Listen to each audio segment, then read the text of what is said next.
అసలు ఎందుకు వచ్చింది కులగణన చేయాలని ఒక అంశం ఎందుకు వచ్చింది? కులగణన అంటే రాహుల్ గాంధీ గారు జోడో భారత యాత్ర తిరిగేటప్పుడు ప్రతి దేశంలో భారతదేశంలో ప్రతి మూలన బీసీలకు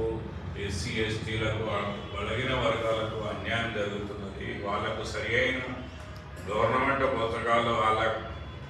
ఎంత కాస్ట్ వైజ్ ఉన్నారో వాళ్ళకు అందలేకపోతున్నది. ఈ కులగణన చేస్తే వాళ్ళకు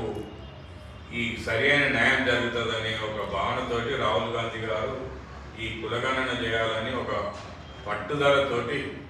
ఈ తెలంగాణ రాష్ట్రాన్ని మొట్టమొదటిసారిగా రాష్ట్ర ముఖ్యమంత్రి వర్యులు రేవంత్ రెడ్డి గారు ఎంతో కృషితోటి ఈ కార్యక్రమాన్ని ఆయన ఒక ఫార్వర్డ్ కాస్ట్ ఉండి కూడా ఈ కార్యక్రమాన్ని తీసుకొని రాహుల్ గాంధీ గారి ఆజ్ఞ మేరకు ముందుగా 50 రోజుల లోపల ఈ కులగణనను సర్వేను కంప్లీట్ చేసి దాన్ని ఇమీడియట్లీ కూడా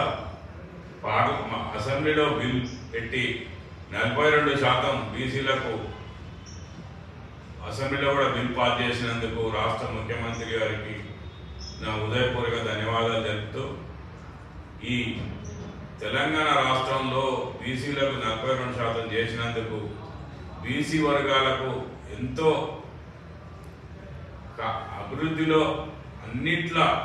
వారికి బీసీలు ఎదగటానికి బీసీలకు అభివృద్ధి కార్యక్రమాలు చేయడానికి బీసీలకు ప్రతి మున్సిపల్ డివిజన్లో కానీ మున్సిపల్ ఎలక్షన్ కౌన్సిలర్స్ కానీ మండల్ ప్రెసిడెంట్స్ కానీ పంచాయతీ సర్పంచులు కానీ ఎంతోమందికి ఈ బీసీ 42% చేసే ప్రోగ్రాంలో వారికి ఎంతో ముందుకు బీసీలను ముందుకు దోసుకోవడానికి రాజకీయంగా కూడా ఎదగటానికి అట్లే ఉద్యోగులు బీసీల 42% అంటే ఎంతోమందికి మేలు జరిగే నిరుద్యోగులకు యువతలకు బీసీలకు అన్ని బీసీ అన్ని కులాలకు ఒక గొప్ప అవకాశాన్ని కలిగించినందుకు తెలంగాణ రాష్ట్ర ప్రభుత్వం మంత్రివర్గ సహచరులకు అందరికీ కూడా నా ఒక అభినందనలు.